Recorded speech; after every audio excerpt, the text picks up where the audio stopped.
लोग करबला की ज़ियारत के लिए बड़ा दिलचस्प लेते हैं और अभी भी अरबईन हुसैनी का सिलसिला करीब है। आप जाते हैं और वहाँ पढ़ते हैं, तो वहाँ पे पढ़ने में और यहाँ पे पढ़ने में और मेरे लिए बड़ा शर्फ की बात है कि मैं वहाँ जाके नौखानी करता हूँ, करबला में या नजफ़ में। नोहा खानी के सिलसिले में शुरुआत कब की? ये कहना मुश्किल है कि ये कब से ये लॉ चली। आपका मैंने देखा है बहुत सारे लोग नोहा खानी करते हैं, बहुत सारे लोगों का अंदाज़े बयां आपस में मिलता भी है। आपका एक अलग ही पैटर्न है। मेरा नौहा पढ़ने का जो अंदाज़ है ना, वो बिल्कुल सादा सा है। औज़ुबिल्लाहि मिनश्शैतानिर्रजीम, बिस्मिल्लाहिर्रहमानिर्रहीम। अस्सलाम वालेकुम, वेलकम टू पॉडकास्ट बाय ज़ीसा। आज का हमारा पॉडकास्ट थोड़ा सा डिफरेंट है। अभी तक मैं पॉडकास्ट करता आ रहा था मेंटल हेल्थ अवेयरनेस पे, सोशल वर्किंग पे, सोशल एक्सपेरिमेंट्स पे, इंफॉर्मेटिव पॉडकास्ट करता हुआ आ रहा था। लेकिन आज का पॉडकास्ट हमारा थोड़ा सा डिफरेंट है। जैसा कि आप लोगों को मालूम है कि मुहर्रम अल हराम का महीना अभी अभी ख़त्म हुआ है और चलो इमाम हुसैन अलैहिस्सलाम अल्लाहुम्मा सल्ली अला मोहम्मद व आले मोहम्मद बहुत नज़दीक है, जिसको दुनिया भर में अरबईन हुसैनी के नाम से जाना भी जाता है। जिस सिलसिले में इराक़ में एक बहुत ही अच्छे तरीके से इंतज़ाम किया जाता है अरबईन वॉक का, जिसके ऊपर लोग नोहा खानी करते हुए नजफ़ से करबला वॉक करते हैं। इसी नोहा खानी के सिलसिले में और अरबईन के सिलसिले में और ज़ियारतों के सिलसिले में, अज़ादारी के सिलसिले में मेरे साथ बात करने के लिए मौजूद हैं बैनुल अक़वामी शोहरत याफ़्ता पाकिस्तान के मशहूर व मारूफ़ नोहा ख़ान मनक़बत ख़ान सलाम गुज़ार सैयद ज़ैगब अब्बास। अस्सलाम वालेकुम। वालेकुम सलाम नफ़ी। क्या हाल है आपके? कैसे तबीयत? अल्लाह का शुक्र है भाई, आप बताइए। सबसे पहले यहाँ आने में कोई मुश्किल, कोई चीज़, परेशानी तो पेश नहीं आई? नहीं ऐसे कोई नहीं। आपने बुलाया था और इतना एहतमाम से आपने सारी चीज़ें वेल ऑर्गेनाइज आप ये सब कर रहे हैं, तो वैसे अल्हम्दुलिल्लाह कोई प्रॉब्लम नहीं, आसानी से आ गए बस आपसे डिस्कशन करने के लिए। ज़ैगब भाई जज़ाकल्लाह आपका यहाँ आने का।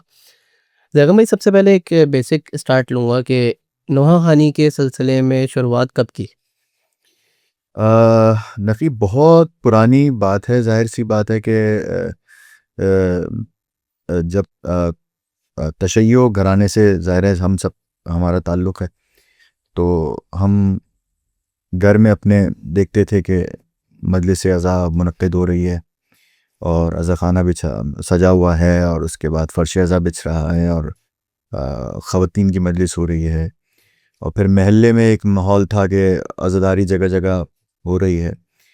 और ये कहना मुश्किल है कि ये कब से ये लॉ चली। देखिए बहुत बहुत साल हो गए, यानी कि मैं लेट 90s की बात है गालिबन। मैं बहुत छोटा था, बच्चा था, और उन दिनों में मुझे शौक़ बेदार हुआ कि बच्चों की मजलिसें होती थी घर घर में। बिल्कुल ऐसे है। वो पहले एक रिवाज था, अभी भी है माशाल्लाह, अभी भी होता है। पहले ये होता था कि हमारे दौर में कि बच्चों की मजलिसें जो चलती थी उसमें मैं फिर सलाम पढ़ता था। तो फिर ये है कि लोग अक्सर कहते हैं कि जो दौर है जनाब नदीम रज़ा सरवर साहब का दौर है, माशाल्लाह। और आज तक माशाल्लाह वो उसी तरह से नौखानी कर रहे हैं जिसे मैं अपने बचपन में देख रहा था। लेकिन ये अजीब व गरीब बात है कि मैंने अपनी ज़िंदगी में अगर कोई पहला नौहा पढ़ा, अमूमन लोग कहते हैं भाई हमने नदीम रज़ा सरवर साहब का फ़लाना नौहा पढ़ा, लेकिन मैंने अपनी ज़िंदगी में जो पहला नौहा पढ़ा वो ना नदीम रज़ा सरवर साहब का था, ना सच्चे साहब का था, ना ज़िया भाई का था, ना ही नासिर भाई का था, ना ही शबाबुल मोमिनीन का था। किसी भी ऐसे मशहूर व मारूफ और मतलब मकबूल, जिसको आप कहते हैं आज के दौर में सो कॉल्ड बैनुल अक़वामी शोहरत याफ़्ता, सो कॉल्ड मतलब एक टर्म चल पड़ी है ना, लेकिन उस दौर में भी एक मंजूर नज़र मौला के, और आज तक वो नौखानी कर रहे हैं और बहुत ही खूबसूरत नौखान। इस इतना खूबसूरत अंदाज़ है, मुझे वो नौहा बहुत मुतासर किया। बेसिकली मैंने सिर्फ वो नौहा सुना था, और वो नौहा था जनाब वसीम रिजवी साहब का, बादे हुसैन किसने कहा मैं यतीम। तो वो मैंने अपनी ज़िंदगी में पहला नौहा पढ़ा, और वो उस नौहे का उस वक्त आप ये समझिए कि वो हर घर की मजलिस में वो नौहा पढ़ा जाता था, हर बच्चे के ज़बान पर वो नौहा। जैसे आज अगर आप कहें वो एक कौन सा बच्चों को कौन सा नौहा याद है, तो अमूमन बच्चे बोलेंगे मुझे काज़मी बिरादरान का जब मुझे आपके कातिल ने मारा बाबा, या आप कहें अली शनावर का, या आज बिल्कुल ऐसे ही जो रजा अब्बास साहब के जो फर्जंद ने उनका नोहा चल रहा है, वो बच्चे छोटे छोटे बच्चों की ज़बान पर है, पानी पानी ज़रा ख्याली में लाओ, हाँ पानी सकीना को पिलाओ, वो नोहा भी माशाल्लाह बच्चों में बहुत मकबूल है। तो मैं उस वक्त में मुझे जो जिस नोहे ने अट्रैक्ट किया और जिस नोहे ने मतलब मुझे माइल किया कि मैं जिक्र कर सकूं, वो बाद हुसैन किसने कहा मैं यतीम हूं, क्योंकि वो नोहा ख़वातीन में पढ़ा जा रहा था, बच्चों में पढ़ा जा रहा था, तो मैं वो नोहा पढ़ता था और मुझसे बिलखुसूस वो नोहा पढ़वाया जाता था जब भी मैं किसी मजलिस में जाता था। तो ये गालिबन 90s की बात होगी, यानी कि लेट 90s की। उन दिनों में नोहा खानी शुरू की। फिर उसके बाद पे ज़ाहिर है कि दस्ता पंजतनी एक अंजुमन थी सादात कॉलोनी ब्लॉक 20 की, उसमें नौआ खानी की और वहाँ से इब्तिदा की। और मैंने अपने इब्तदाई नौआ खानी में, यानी कि जब पहली बड़ों की मजलिस मैंने पढ़ी, यानी कि आप समझिए इस बात को कि पहली मजलिस अगर किसी बड़े लोगों में, यानी कि जो मजमा जो बड़ों का था, बच्चों की मजलिस नहीं थी, तो वो शाम गरीबा की मजलिस थी। और वो शाम गरीबा की वो मजलिस के जो बाद शाम गरीबा रात में 11-12 बजे के बाद ज़रिए इमाम शबी रोज़ा ज़रिए इमाम हुसैन पर मुनक़्क़िद होती है, और आज भी वो मुनक़्क़िद हो रही है। तो पहली बड़ों की मजलिस में मैंने वहाँ नहा पढ़ा, तो फिर वहाँ से वो सिलसिला चला। अच्छा, इसके पीछे भी एक बड़ी अजीब बड़ी दिलचस्प इसमें कहानी है कि हमें कुरान भी पढ़ाते थे, तो उनके घर में एक टेप रिकॉर्डर था। उस ज़माने में एक टेप रिकॉर्डर होता था, वो आप रिकॉर्ड करें तो उसमें कैसेट्स में रिकॉर्ड हो जाता था, और फिर वो सुनाया करते थे। फिर वो डेक्स होते थे घरों में, तो वो उसमें चलता था। तो मैंने क्या हुआ कि उनके घर में मैंने जाके वो रिकॉर्ड कर लिया आवाज़ आती, और वो फिर कैसेट लाके मैंने अपने घर में, वो स्टीरियो एक प्लेयर होता था घर में, जो स्पीकर्स होते थे, वो एक रेक्टेंगल शेप में होता था उस वक्त। डीवीआर फिलहाल डीवीडी, पता नहीं वो क्या नाम था उस वक्त, डेक कहते थे उसको, तो बहरहाल वो मुझे पता नहीं, आपको याद हो, आप तो छोटे होंगे। तो वो डेक में मैंने जब अपनी कैसेट लगाई और उसको मैंने प्ले किया, तो सब बड़ा हैरान हुई, ये कौन बच्चा, ये कौन पढ़ रहा है? तो मैंने कहा ये तो मैं पढ़ रहा हूँ। तो सब बड़ा हैरान हुए। पहले तो मुझे मेरी बात पर उन्होंने वो मतलब ये कि यकीन नहीं किया, यकीन नहीं किया कि भाई ये पढ़ रहा है, क्योंकि उन्होंने कोई अलामत नहीं देखी थी। तो बहरहाल वो फिर जब चला, तो फिर उसके बाद फिर वो नोहा फिर सबने बताया, फिर उसके बाद मेरा सिलसिला यहाँ से शुरू हुआ, और फिर अब तक वो जारी सारी है माशाल्लाह। आपका नोहा खानी का एक तरीका, एक हर किसी का एक स्टाइल होता है, एक तरीका होता है। आपका मैंने देखा है बहुत सारे लोग नोहा खानी करते हैं, बहुत सारे लोगों का अंदाज़े बयां आपस में मिलता भी है। आपका एक अलग ही पैटर्न है पढ़ने का, और वो एक अलग ही तर्ज है, जिस मैक्सिमम नोहे में वही तर्ज तकरीबन शामिल हो रही होती है। तो इसकी कोई ख़ास वजह है? देखेंगे तो शायद ये आप इसको इस तरह से लीजिए कि मेरा नोहा पढ़ने का जो अंदाज़ है ना, वो बिल्कुल सादा सा है, और उसमें मेरी कोशिश ये होती है कि उसमें सोज़ का, गिरिए का वो एलिमेंट हो, और ज़रूरी है। वो ज़रूरी है। ज़ाहिर है कि नोहा जब आप पढ़ रहे हैं तो नोहे का मकसद है गिरिया।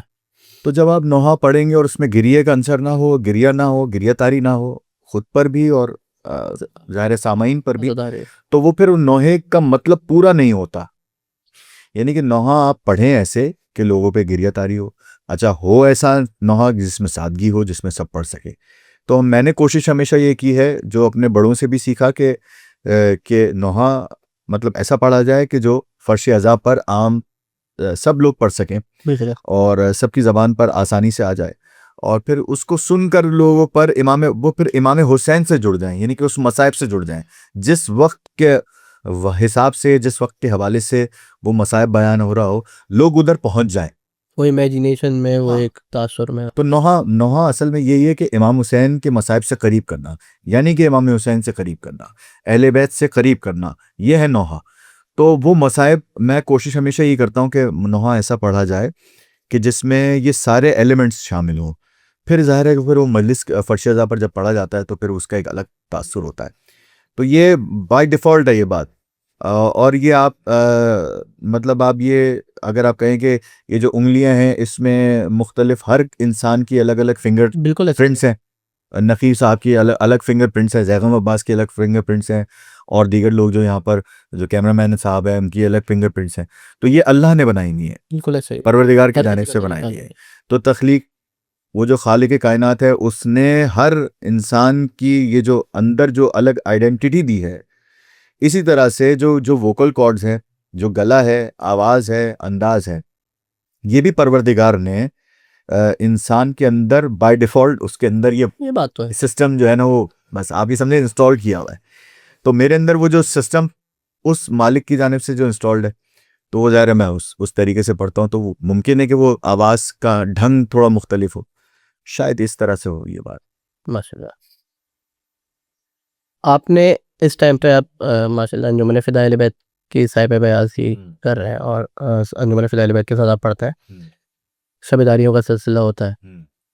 तो इन शबेदारी जो होती है और ज़माने से होती आ रही है, मतलब आई डोंट नो कि हिस्ट्री ज़्यादा मुझे इसके बारे में नहीं नॉलेज, लेकिन ये है कि हिंदुस्तान से पाकिस्तान शिफ्ट होना और इसका एक सिलसिला आज से, अगर मैं मैं तो ख़ैर अपने टीनेज के और बचपने की बात कर सकता हूँ। मैं बचपने की बात करूँ तो शबेदारियों में एक रश और एक रूहानियत देखी जाती थी। लोग आते थे, नोहे को सुनते थे और शिरकत करते थे। अब जो है फ़र्श अज़ा पर बहुत मिनिमम क्वांटिटी में लोग नज़र आ रहे होते हैं। इस चीज़ के कोई हाइलाइट कर सकते हैं कि क्या वजूहात हैं इसके पीछे? हाँ, ये बहुत आपका अच्छा और अहम सवाल है इस वक्त, और इसकी ज़रूरत भी है।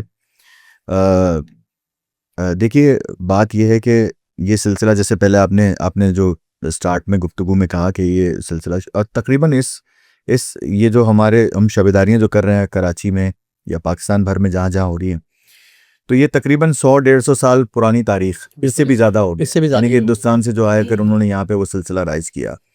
उसकी सबसे बड़ी मिसाल अभी अंजुमन हैदरिया की शबेदारी 75वीं है, 75 साल 75 साल उसको हो गए। फिर मोहम्मद ख़दीम की शबेदारी, उसको भी 75 75 बरस साल हो हो गए। जाएगा। फिर एक अंजुमन अशरा कराती है, बनारस की है गालिबन, वो अंजुमन जव्वादिया। जवादिया, दस्ता जवादिया। हाँ नहीं, एक दस्ता अच्छा, दस्ता जवादिया है, जवादिया तो अलग है वो। एक अंजुमन जव्वादिया है। वो जव्वादिया जो है वो बनारस हिंदुस्तान की वो अंजुमन है, और उसकी जो तारीख है वो 100 साल से भी ज़ायद हो गई। वो जो अशरा वो करा रहे हैं और जो शबेदारी उनकी होती हैं, तो वो 100 साल से ज़ायद हो गए, और पाकिस्तान में मुनक्किद करते हुए 75 साल से ज़ायद हो गए। ज़ाहिर सी बात है। तो ये सिलसिला तो नस्ल दर नस्ल जो है वो चल रहा है, और वो सिलसिला जारी व सारी है। 1400 साल से चल रहा है। हाँ, वो तो ज़ाहिर है, आप हाँ, अगर हम पस मंज़र में जाएंगे तो वो हाँ, सिलसिला तो आपको ज़ाहिर-सी बात है। वहीं से मिलेगा, ख़ानदान अहले बैत से मिलेगा। बिल्कुल ऐसे ही मिलेगा। बल्कि मैंने ये बैठ के ये बात अभी कुछ दिनों पहले सुबह आशूर की या गालिबन आशूर के दिन के प्रोग्राम जो डॉन टीवी है, उसमें भी पूरी तारीख इसी तरह से मैंने बताई थी कि ये सिलसिला कहाँ से शुरू हुआ और कहाँ तक पहुँचा। रही बात आपकी, वो जो आप कह रहे थे कि भाई ये शबेदारियों में आजकल रश का बड़ा मसला है, और माजी में, यानी कि हम जो अपने बुज़ुर्गों से सुनते हैं, मैंने तो नहीं देखा इतना, लेकिन जो हम बुज़ुर्गों से सुनते हैं 80s के दौर में, 70s में जो शबेदारियाँ होती थी, उसमें लोग जोक दर जोक आते थे, और उसमें बड़ा सिलसिला होता था, बड़ा एहतमाम होता था, और अज़ादार जो हैं वो सारी सारी रात वहाँ पे मौजूद रहते थे। अच्छा, उसकी एक छोटी सी झलक या उसकी एक झलक मुनज़्ज़म तस्वीर हमारे पास अंजुमन हैदरिया की शबेदारी में बिल्कुल। आज भी मौजूद हाँ, है। मिलती है। यानी कि वो मिलती है हमें कि वहाँ पर जो है वो लोग आते हैं, अज़ादार इंतज़ार करते हैं, हर अंजुमन आती है, नौहा पड़ती है, एक लिमिटेड टाइम होता है, 15 मिनट किसी का और किसी का 20 मिनट, और वो फिर फजर तक जो है वो सिलसिला चलता है, और वहाँ पे लोग होते लोग हैं, होते हैं और सुनते हैं। सुनते हैं, और काफ़ी तादाद में लोग होते हैं माशाअल्लाह। हाँ, बस इसमें थोड़ा-सा ये हुआ कि दूसरी जो शबेदारियाँ हैं, शायद उसमें थोड़ा-सा मैनेजमेंट में कुछ फ्लॉज़ आ गए हैं, या लोग जो हैं वो उस तरफ माइल नहीं हो पा रहे, या आप ये समझिए कि ज़्यादातर उन मजालिस में ज़्यादा रश होता है जिसमें शोहरत के हामिल अफराद, नौखानी या खिताबत कर रहे हो कि बड़ा ख़तीब हो या बड़ा कोई नौखान हो, तो उन मजालिस में या उन शबेदारियों में ज़्यादा रश होता है। तो हाँ, बिल्कुल ऐसा है, और ये सिर्फ़ ऐसा नहीं है कि उसने तशय्युओं के अंदर ये कोई मामलात ऐसे पैदा किए हों, नहीं, ऐसा नहीं है। ये पूरा ग्लोबली जो है ना, ये मामला इस तरह से हुआ है। ये अगर आप जितने भी आप ग्लोबली आप देखेंगे, तो जो इंसान की जो ज़हनियत है, वो शोहरत की तरफ बिल्कुल ज़्यादा ऐसे है। रग़बत रखती है। तो इंसान जो नफ़सियाती तौर पर मशहूर शय की जानिब वो खिंचा चला जाता है। बिल्कुल। तो इसी तरह पहले की जो प्रायोरिटीज थी वो कुछ और थी, ठीक है। आज की प्रायोरिटीज जो है वो शोहरत के गिर्द घूमती है। तो इसलिए जो है वो उन शबेदारियों में ज़्यादा रश होता है कि जहाँ पर आलमी शोहरत याफ्ता ज़ाकिर, ख़तीब, उलमा या नौ खान हजरात वो शिरकत कर रहे हों, तो उसमें फिर ज़्यादा लोग अट्रैक्ट होते हैं और ज़्यादा से ज़्यादा आते हैं। फिर लोग जाहिर सी बात है उनको सुनना चाहते हैं, देखना चाहते हैं, उनके जो नौहे मशहूर होते हैं। फिर इसमें ये बहुत एक तवील टॉपिक है कि ये जो नौहे जो मशहूर आजकल जो नहीं हो पा रहे, लोगों के नौहे मशहूर नहीं हो पा रहे, उसके पीछे क्या रीज़न है। असल में चीज़ देखें ना कि अगर आप उसका मवाजना करेंगे 1980s की अज़ादारी से आज की अज़ादारी का, या 80s की शबेदारी से आज की शबेदारी का, तो उस 80s में अगर हम देखें, थोड़ी रिसर्च करें, तो 80s में हर अंजुमन का 2 नौहे, 3 नौहे, 4 नौहे मशहूर होते थे। ऐसे ही कराची की बात हर अंजुमन के सिग्नेचर नौहा तो सिग्नेचर नौहा तो था। ही। यानी कि मिसाल के तौर पर अगर मैं कहूँ कि भाई गुलजार हैदरी एक अंजुमन थी न्यू कराची की, जिसमें नदीम रज़ा सरवर साहब पढ़ते हैं, तो उनकी अंजुमन का जो टाइटल था ई शब मातम हुसैना मशहूर था। बिल्कुल। लोग वो टाइटल सुनने के लिए आते थे और उसके बाद फिर उनके कुछ नौहे मशहूर थे। इसी तरह से जुल्फ़कार हैदरी माशाल्लाह, उनके जो नौहा खान थे उनके कई लातादाद नौहे थे। फिर इसी तरह आबदिया काज़मिया एक अंजुमन, उनके लातादाद नौहे ऐसे थे कि जो उस वक्त ज़बान ज़द आम थे। फिर इसी तरह गमखारान अब्बास के नौहे, उनका टाइटल नौहे का हो गया मरना सितम अब्बास का, और उसके बाद उनके नौहे कितने मशहूर थे। फिर नासिर हुसैन जैदी मरहूम साहब, उनके कितने नौहे ऐसे मशहूर थे, ज़बान ज़द आम थे। फिर और भी बहुत सारी अंजुमन उस दौर में नौखानी कर रही थी। साजिद जाफरी कर रहे थे नौखानी। अंजुमन फ़िदाइल बैत का जो टाइटल नौहा था वो मशहूर था, उनके कई नौहे मशहूर थे। बिल्कुल। तो वो एहसन जैगम भाई नौखानी किया करते थे। वो बचपन में वो एक यूनिक चीज़ उस वक्त आई थी कि 2 बड़े बड़े कदावर हस्तियों में के बड़े बड़ी आवाज़ों वाले, कहीं नाजिम भाई हैं, नाजिम भाई के नौहे कितने मशहूर थे। नाजिम भाई हैं, कहीं सच्चे भाई हैं, कहीं जाफ़र दद्दा पढ़ रहे हैं, कहीं नदीम रज़ा सरवर पढ़ रहे हैं, कहीं ज़िया साहब पढ़ रहे हैं, कहीं नासिर हुसैन जैदी साहब पढ़ रहे हैं।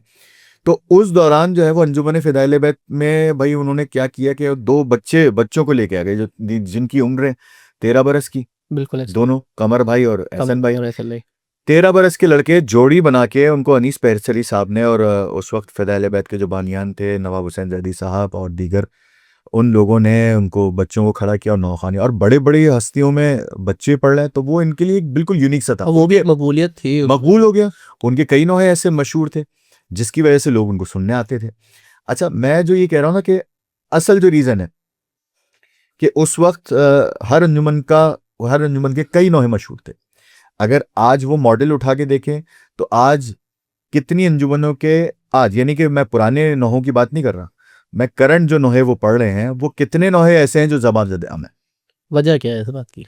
इस बात की जो वजह, जो रीज़न जो है ना, वो ये है कि जितना जो मैंने जितनी रिसर्च की है, और वो उसमें नक्स भी हो सकता है भाई, मैं इंसान, और मेरी रिसर्च जो है वो गलत भी हो सकती है, मेरा नज़रिया, मेरी फ़िक्र जो है वो गलत भी हो सकती है, लेकिन उसका जो रीज़न मुझे जो लगता है वो ये है कि जितना जो सोशल मीडिया जो हालिया, यानी कि आप देखिए कि 2005 के बाद वो जितना ज़्यादा एक्सपेंड होता गया, लोगों के पास चॉइसेस बढ़ती गई और लोगों की तवज्जो एक जगह मरकूज होना बंद हो गई। यानी कि अगर कोई नौहा अगर वो पढ़ रहा है तो उसके जहन में कोई और चीज़ चल रही है। ठीक है। अच्छा, मैं अगर कहूँगा फिर आप ये कहेंगे भाई जेनजीज, हम मुझे बोलना शुरू कर देंगे कि भाई ये क्या बात कर रहा है। तो सॉरी जेनजीज, के बात ये है कि भाई जो मोबाइल फ़ोन्स और टेक्नोलॉजी जब आई है, उसने इंसान के वो जो कॉन्सेंट्रेशन लेवल है ना, उसको बहुत मुतासिर किया है। ठीक है। आप उसकी दलील आप भी कहेंगे भाई आप ये क्या बात कर रहे हैं कि भाई कैसे मुतासिर किया। हाँ भैया, मैं आपसे बात कर रहा हूँ, अभी मैं आपसे हम कलाम हूँ, मैं आपसे बात कर रहा हूँ, आप मुझसे बात कर रहे हैं, और इसी दौरान मेरे पास ये मोबाइल फ़ोन रखा हुआ, अगर इस पर रिंग बजेंगे तो क्या होगा? कंसंट्रेशन डाइवर्ट होगी। और कभी इम्कान ये है कि मैं जो नुक्ता जो मैं आपसे बात करना चाह रहा हूँ, कभी इम्कान ये है कि वो पॉइंट मेरे जहन से निकल, पॉइंट कहीं से कहीं चला जाए, हाँ कहीं से कहीं चले जाए। आप नोट पैड लेके बैठे में पॉइंट्स आपने लिखे हैं, अब आप अगर वो ना लिखें, मुमकिन है कि बात कहीं से कहीं चले जाए और आपको बात याद ही ना हो, जो बात करनी हो वही की वही रह जाए, वहीं की वहीं रह जाए। तो इस जो टेक्नोलॉजी ने जहां इंसान के लिए सहूलियात बहुत मुहैया की हैं, वहीं इस टेक्नोलॉजी ने इंसान को बहुत मुतासर किया। जैसा मैंने कहा था, ये सिर्फ तशय्यो में नहीं हुआ, ये पूरी दुनिया में ऐसा हुआ है, पूरी दुनिया में ऐसा हुआ है। और मैं वो सिर्फ बयान नहीं करना चाह रहा, लेकिन मैं सिर्फ नौखानी पे स्पेसिफिक रह रहा हूँ कि नौखान और नौहे अब वो सिर्फ वो नौहे जो सोशल मीडिया की वजह से वो चीज़ें सामने आ रही हैं कि जो बिल्कुल मुनफरिद है। या तो वो बहुत ही कोई उल जुलूल सी बात हो, कोई भी ऐसा कोई क्लिप आ गया तो वो बहुत वायरल हो गया तो वो सबको याद रह गया। अब अगर नौहे की बात आ जाए, नौहे में बहुत ही कोई अछूता ख्याल आपने और अच्छी तर्ज आपने पढ़ दी, या वो बहुत ऐसा सहल अंदाज आपने पढ़ दिया और वो जगह जगह उसकी रीच बढ़ गई। अब तो बात ये ना कि रीच हर जगह नहीं है, आपको भाई बूस्ट आपने पैसे लगाने पड़ते हैं रीच बढ़ाने के लिए, सॉरी टू से, तो होने के हाँ, लिए तो जाहिर सी बात है। तो ये सारी चीजें करने के लिए जो है ना, वो अब जाहिर सी बात है वो नौहा जो है ना, अब वो घर घर नहीं पहुंच रहा। जो पहले नौहा घर घर में था, आज वो घर घर नहीं पहुंच पा रहा है। हालांकि ये मेरे पास एक्सेस है, लेकिन इसके बावजूद जी। मेरी समाज तक नहीं पहुंच। मेरा सवाल यही था कि हमारे पास एक्सेस आ गया है और सोशल मीडिया के थ्रू हम मल्टीपल नौहा खानों को सुन सकते हैं, लेकिन वो जो मशहूरियत या कह लें कि बैनुल अक़वामियत की तरफ जो मामला जा रहा है, वो एक स्पेसिफिक कैटेगरी जा रही है। मतलब जो मशहूर है वही मशहूर है और फिर वही मुसलसल मशहूर है। हाँ। और फिर अगर उसके बाद फिर अब तो जनरेशन का सिलसिला भी शुरू हो गया हर डायरेक्शन में। तो वजह यह है कि अंजुमनें कदीमी अंजुमनें बहुत मौजूद हैं और नई अंजुमनें भी बन रही हैं। वो वही बच्चों की अंजुमन बनती है, फिर बड़ी अंजुमन बनती है और सिलसिले चलते हैं। लेकिन मशहूरियत का और जो एक सुनने का, वही व्यूशिप का जो एक मामला है, वो स्पेसिफिक लोगों पे रुका हुआ है। इसकी क्या खास वजह है? उसकी वजह जाहिर सी बात है, नाम ही काफ़ी है एतमाद है हमारा। तो हम जितना ब्रांड कॉन्शियस हो चुके हैं ना इस वक्त, हमारी जो, जैसा मैंने कहा आपसे कि जितना हम लोग ब्रांड कॉन्शियस हो चुके हैं, हमारा मुआशरा, कि जो इन मामलात में भी ब्रांड का मोहताज हो चुका है। यानी कि अगर आप कहेंगे कि भाई गली के कोने पे एक बहुत अच्छा पढ़ने वाला लड़का है, अब बहुत सारे मेरे देखने वाले सुनने वाले इस बात की तायद करेंगे, अगर आप अपने घर की मजलिस में किसी ऐसे अननोन खातून को, आप कहेंगे ना कि खवातीन की मजलिस हो रही हो, और खवातीन बड़ा इस मामले में बड़ा मतलब पिक एंड चूज वाला मामला है उनका। अगर आप अपने घर की खातून से कहेंगे, खातून खाना से कहेंगे कि भाई फलाना की बेटी या फलाना की बहन या उनकी जो जौजा हैं बहुत अच्छा पढ़ती हैं, नहीं आप उनको अपने घर में पढ़वा लें, नहीं तो नहीं पढ़वाएंगी। अनलेस कब तक, जब तक उनका कोई वीडियो ना देख लें। हो चुका है मेरे घर में। हो चुका है ना, तो इसका मतलब कि मैं दलील के साथ बात कर रहा हूँ। तो हम उस वक्त तक चीज को अप्लाई नहीं करते, एक्सेप्ट नहीं करते, जब तक वो एक ब्रांड की सूरत में हमारे पास ना हो। तो हम ब्रांड कॉन्शियस हो चुके हैं, तो हम सब उससे मुतासिर हैं, ठीक है। तो अब इससे मुतासिब होने की जरूरत नहीं। तो बात यह है, अगर हम कहें तो हम लोग इस वक्त जितने भी लोग हैं, तो हम लोग उस टर्म पे चल रहे हैं, गो विद द फ्लो। आप अपने फ्लो पे चलो, किसी पर भरोसा नहीं कर रहे। मतलब अब अगर कोई नौहा खान अच्छा पढ़ने वाला है, तो मैं अपने घर में उसको उस वक्त तक नहीं पढ़ाऊंगा जब तक मुझे नहीं पता हो, हाँ मैं तसल्ली ना कर लूँ भाई जब बहुत अच्छा पढ़ने वाला है। 4 लोग और आएंगे सुनने हाँ, के लिए। 4 लोग आएंगे, 20 लोग सुन लेंगे। अच्छा ये बड़ा मसला है कि भाई मैं किसी से कहा, मैंने कहा भाई फलाना साहब को आप, अरे यार इतना अच्छा पढ़ने वाले हैं लोग हैं, तो ये वो, तो उन्होंने साहब मुझसे कहते हैं कि यार असल में बात ये है कि भाई वो अगर हम बड़ा नाम नहीं देंगे तो मजमा नहीं आएगा, ये मसला है। तो जब तरजीहात जब ये हो जाएं, तो फिर तो जाहिर सी बात है कि वो फिर मामला कुछ और तरफ चले जाएंगे। लेकिन एक तरफ मैं इसको थोड़ा सा प्लस पॉइंट भी देता हूँ कि जाहिर सी बात है कि जो अज़ादारी हम करते हैं वो इसलिए मुनक्किद करते हैं कि वैसे तो 4 लोग भी बैठ के अज़ादारी कर रहे हों और उसमें कोई एहतमाम ना हो, सिर्फ एक फर्श भी ना हो, यानी कि चादर भी ना बिछी हो, कारपेट भी ना हो, हम ज़मीन पर बैठे हों और 4 लोग बैठ के इमाम हुसैन का जिक्र कर रहे हैं, कोई नौहा पढ़ दे और किसी की आंख से आंसू गिर जाए, तो वो भी मजलिस है, वही आता था। तो वो भी अज़ादारी है। लेकिन जब ज़्यादा से ज़्यादा लोगों को शामिल सवाब करना हो, तो भाई नो, क्या इसमें कोई कबाहत नहीं है कि आप अच्छे जाकिर को पढ़वाएं, अच्छे जो है वो मनकब खां को पढ़वाएं, अच्छे नौहा खान को पढ़वाएं, अच्छे आलिम को पढ़वाएं, अच्छे खतीब को पढ़वाएं, क्योंकि आपका मकसद ये है कि ज़्यादा से ज़्यादा इमाम हुसैन के गम में लोग गिरिया करें, बिल्कुल ज़्यादा से ज़्यादा लोग फर्श अज़ा पर तशरीफ़ लाएं, तो जनाब ज़हरा के ज़ख्मों का मरहम हो जाए या जनाब ज़हरा राज़ी रहें। हाँ, खुशनूदी अगर अगर बात ये जहन में हो, लाखों लोगों का मजमा हो, पॉइंट ये पॉइंट ये है कि लाखों लोगों का मजमा है और आपने सोचा है भाई लाखों लोगों को बुलाऊंगा, सबको न्याज भी कराऊंगा और बहुत ज़्यादा लोग, अच्छा खतीब भी होगा, अच्छा नौखान भी होगा, और अगर आपकी नीयत ज़ाती नमूद और नुमाइश में है तो फिर वो कुछ और वजह है, तो फिर कुछ और सिम्प चली जाएगी। लेकिन जब बात जनाबे ज़हरा की खुशनुदी की है, वो चाहे 4 लोग बैठ के मजलिस करें या 40 लाख लोग मजलिस करें, तो अगर मंबा और मरकज आपका खुशनुदी है जनाब ज़हरा की, तो फिर वो मकबूल है। बिल्कुल ऐसे ही है। तो मसला यही है भाई कि बात कहाँ से चली थी और कहाँ तक पहुंच गई। नौहे मशहूर नहीं हो रहे, उसका सबसे बड़ा रीज़न ये है कि यकसुई ना होना हमारा सबसे बड़ा मसला है आज का। कल मैं एक मजलिस सुन रहा था, असद अली शाकरी मौलाना, असद अली शाकरी बड़ा नाम है, वो ये जुमला कह रहे थे कि कम से कम हमारे यहाँ कबूलियत मजमे से नहीं होती। ऐसे ही है, बिल्कुल सही बात है। तो इसको आप ऐसे नहीं कर, मतलब मुझे जो फील हुआ बात करके आपसे और हाँ। सारी चीज़ें, मतलब जो कंक्लूजन निकला, अदादारी को हम कमर्शलाइजेशन पे लेके नहीं जा रहे। देखिए बात यह है कि कमर्शलाइजेशन, एक तो ये लफ्ज़ भी जो है ना बड़ा अजीब मायूब सा है यार, ये तो पता नहीं, और मैं इतना सुनता हूँ ना, मैं कभी कभी होता हूँ यार अब तो बहुत ज़्यादा हो रहा है, बहुत ज़्यादा बातें हो रही हैं इस पे, लेकिन नहीं होनी चाहिए ना ये बातें। कमर्शलाइजेशन क्या है? देखें बात यह है कि हर किसी की कोशिश ये होती है कि अपने घर पे मजलिस करे। मैं आज़ादारी कर रहा हूँ अपने घर पे, हाँ सही है। मैंने बहुत आपके अकॉर्डिंगली कि बहुत मशहूर शख्सियत को बुलाया, किसी को भी, बहुत मशहूर मौलाना को बुलाया, और मैं ही फर्श अज़ा पर बैठ के मजलिस ना सुनूं। नहीं, उसके लिए भी और भी रीजन हो सकते हैं ना।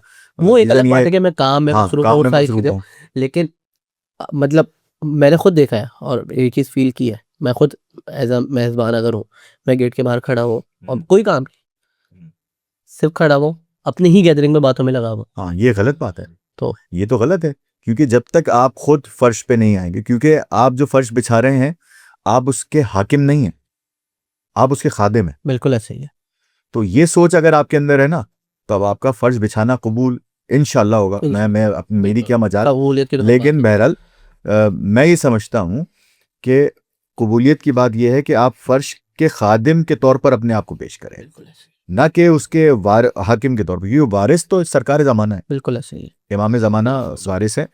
तो आप जो फर्श बिछाते हैं, तो खुद आप ये कहते हैं कि जनाब ज़हरा हमारे घर आए हैं, अहले बैत हमारे घर आए, हमको दावत देते हैं कि भाई हमारे घर पे इमाम हुसैन की मजलिस हो रही है, तो शहजादी आप तशरीफ़ लाइएगा। हर अज़ादार बुज़ुर्गों से आप पूछिए, ये जब वो फर्श बिछाते थे तो वो ये कहते थे, बीबी तशरीफ़ लाइए हमारे घर पे, हमें इज़्ज़त बख्शिए। तो अक़ीदा ये होता था कि शहजादी तशरीफ़ लाती हैं, और अब जिस जगह पर अहले बैत तशरीफ़ फरमा है, आप बाहर खड़े हैं, भाई ऐसा तो ना करो।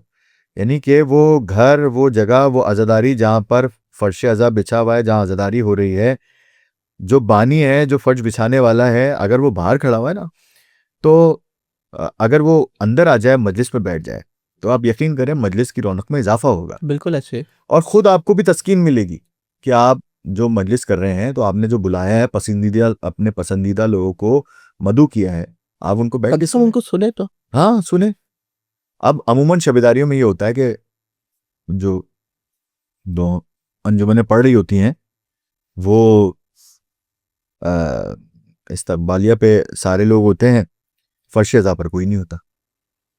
जैसे अब अंजुमन आके मातम करके चली जाती है, वही नोहा पढ़ के चली जाती है, तो भाई आप कम से कम आप वहाँ पे खड़े होके, आप खुद लोग तो खड़े हो, कुछ को मामूर कर दें काम करवाने में, कुछ को मामूर कर दें नोहा सुनने में, फिर आपको अच्छा भी लगेगा।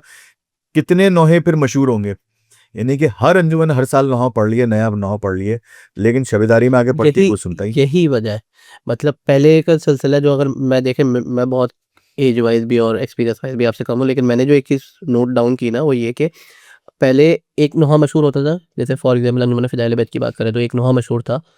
जब अंजुमन फ़िज़ाइल बैत वो नोहा पढ़ ली होती थी, तो मेज़बान अंजुमन भी वहाँ खड़ी हुई होती थी, जो सराउंडिंग के लोग होते थे वो भी सुन रहे होते थे।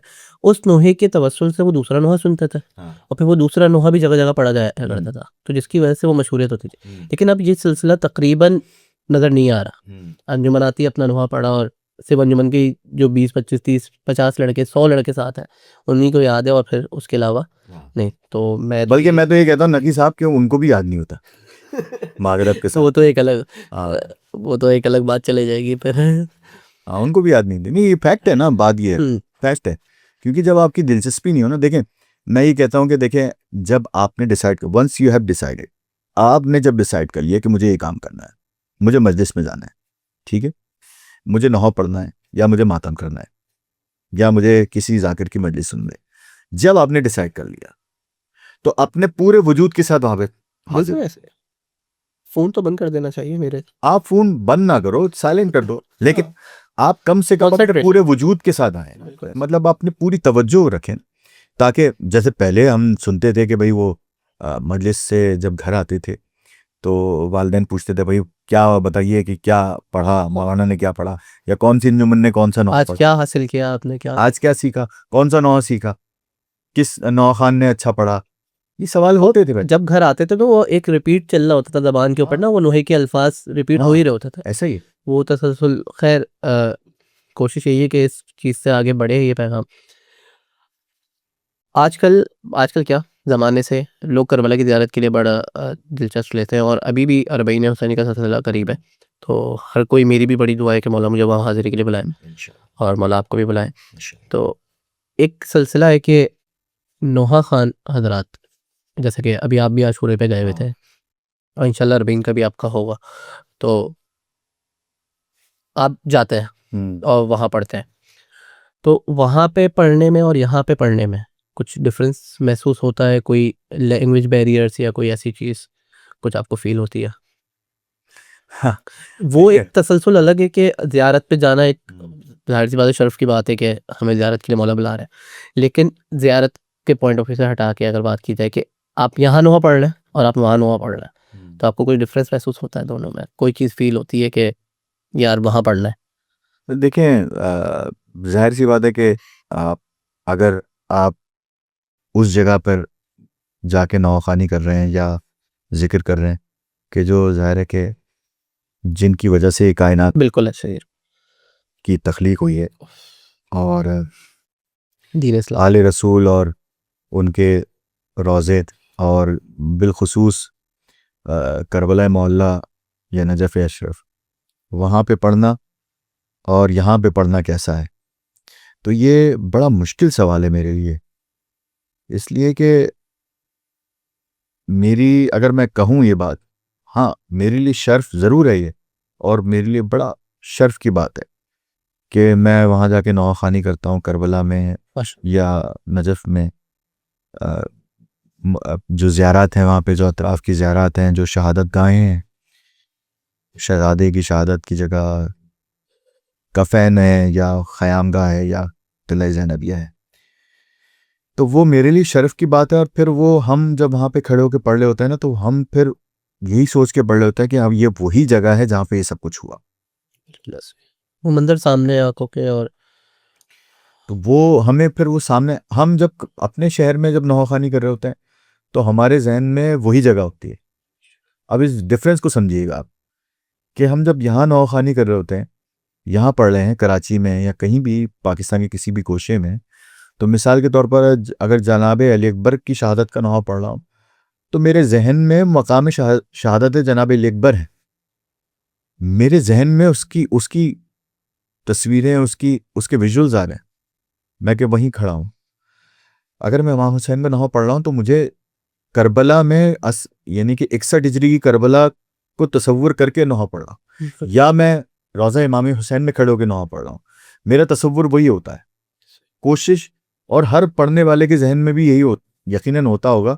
बहरहाल मैं सबकी तर्जुमानी शायद कर रहा हूँ, शायद कि सबके दिलों की बात हो शायद, लेकिन यकीनन ऐसा ही है। हर नौखान जो है वो यही सोच रहा होता है कि जब पढ़ रहा होता है उसके दिमाग में यही बातें होती हैं कि मैं करबला में खड़ा होकर पढ़ रहा हूँ, या वो जो आपको करबला से करीब कर रहा है ना, जो आपको करबला से जोड़ रहा है, वो उस वक्त तक आपको नहीं जोड़ पाएगा अगर वो खुद करबला में अपने आप को तसव्वुर नहीं करेगा। ये हकीकत है। मैं अगर करबला का तसव्वुर नहीं करूंगा तो मैं दूसरे को तसव्वुर नहीं करवा पाऊंगा। और देखें जिक्र इमाम हुसैन, ये इसका असर है कि आदमी, आप कैसी बात है कि आदमी जो है वो इमाम हुसैन का जब जिक्र कर रहा होता है तो वो इमाम हुसैन के करीब हो जाता है, उसके जहन में सिर्फ इमाम हुसैन रहता है। ये कहना अजीब बात है कि किसी का मैंने जुमला सुना था कि अपनी शख्सियत की तरफ माइल मत करवाओ, इमाम हुसैन की तरफ जोड़ो, इस तरह की कोई बात थी साहिब की। तो मैं ये कहूँगा कि मैं हर जितने भी पढ़ने वाले हैं, कराची के हों, पाकिस्तान के हों, चाहे वो कहीं के भी नौ खान हो या जाकिरीन हो या ख़तीब हो या उलमा, जब वो मसाइब पढ़ रहे होते हैं ना तो वो उनको कोई और शय नज़र नहीं आ रही होती। ये मेरा दावा है, क्योंकि वो इतना करीब हो जाते हैं इमाम हुसैन से, उस मसाइब से इतना करीब होके वो बात कर रहे होते हैं कि उनके जहन में कोई और बात नहीं होती। फिर वो जगह और वो सब चीज़ें ख़त्म हो जाती हैं। शोहदाए करबला इमाम बारगाह में खड़े होकर आप पढ़ें या आप करबला मोहल्ला में खड़े होकर पढ़ें, आप असल में तो मकसद तो इमाम हुसैन के करीब होना। बिल्कुल ऐसे। तो बात ये कि जगह फिर इम्पोर्टेंट नहीं रहती, बात ये कि आप वजूद आपका जो है ना, पूरी सोच, आपकी पूरी नफ्सियात, आप पूरा इमाम हुसैन की तरफ है। तो भाई जितने भी पढ़ने वाले हैं वो सब जो है वो अल्हम्दुलिल्लाह सब इमाम हुसैन की तरफ राग़िब रहता है। जो भी पढ़ता है मसाइब वो इमाम हुसैन की तरफ लेके जा रहा है सबको। तभी तो लोग रोते हैं, तभी तो सब गिरिया करते हैं कि वो खुद भी उसके पढ़ने में इतना असर दिया है इमाम हुसैन ने कि आप पर गिरिया तारी होता है, लोगों पर गिरिया तारी होता है। वो असर कहाँ से आ रहा है?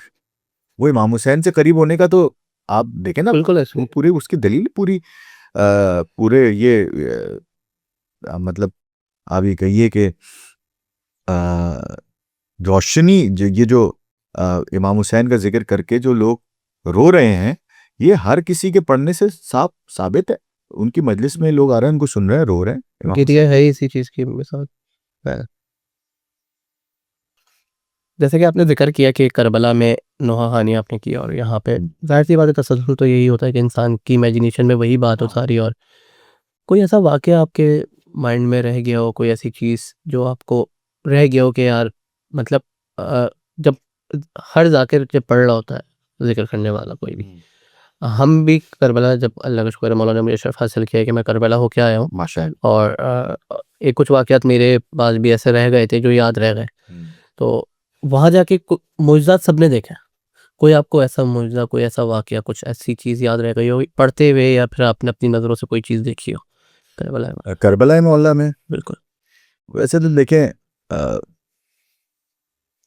इस बात को अ, आप ये कहिए कि हम वो लोग हैं कि हम मैं अपनी ज़ात की बात करता,